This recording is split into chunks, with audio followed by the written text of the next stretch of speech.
New Mexico's journey to statehood was a long and arduous one. It took a long time to accomplish becoming a state. There were many reasons. New Mexico became a territory of the United States in 1848, after the Mexican-American War.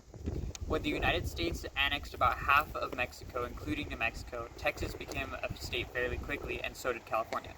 But New Mexico, because of the Compromise of 1850, was relegated to be a territory led by the federal government, Washington, D.C. There are other reasons, though. People back east and here in New Mexico, especially the military leaders, didn't think New Mexicans were worthy of statehood, even though we had enough people back in 1850. We were the wrong kind of people. They considered us savage Indians and mixed-blood, fanatical Catholic Mexicans who were unworthy of statehood and unworthy of the gift of democracy. They thought we were incapable of handling being Americans and joining their culture and society. And there's plenty evidence to prove that this prejudice did, in fact, exist. For example, one military leader in the 1860s said the New Mexicans should learn to speak English properly, should stop herding their goats, and stop making their homes and churches out of adobe bricks. He even went so far as to say the United States should go to war with Mexico again and make Mexico take back New Mexico. These kinds of comments would resonate for decades and hold us back. It was an obstacle to us becoming a state of the Union. There would be many attempts New Mexicans would draft the state constitution, but every time we were rejected.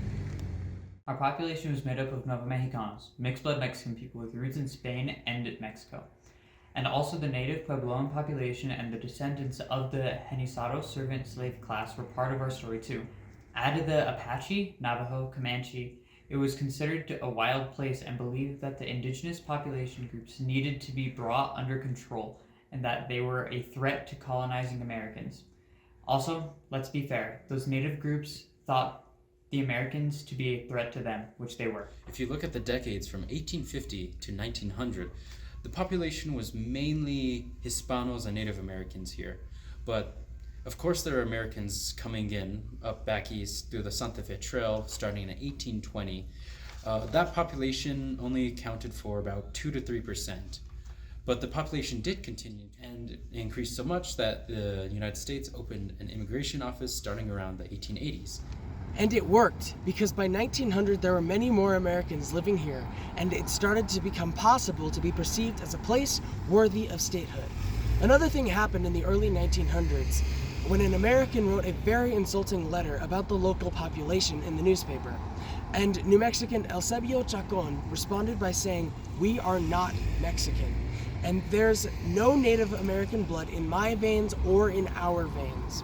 We descend from the Oñate era of colonists, the conquistadors, the noble Spaniards of that time." He meant well. He was trying to defend the local Hispanic population and culture, but he also contributed to this idea for both sides of the Nueva Mexicanos and Native Americans to start to foster. There was an idea that the New Mexicans weren't Mexican. Rather, we were Spanish. We were white Europeans. If you look at the census records from 1850 to 1900s for New Mexico, when we were a territory, it's interesting that the census documents that the United States used had 3 categories: white, black, or mulatto, meaning a mix of white and black. Native Americans weren't even counted initially in the U.S. Census. So if you go by the U.S. Census, there were no Native Americans in the U.S. But obviously, that is not true.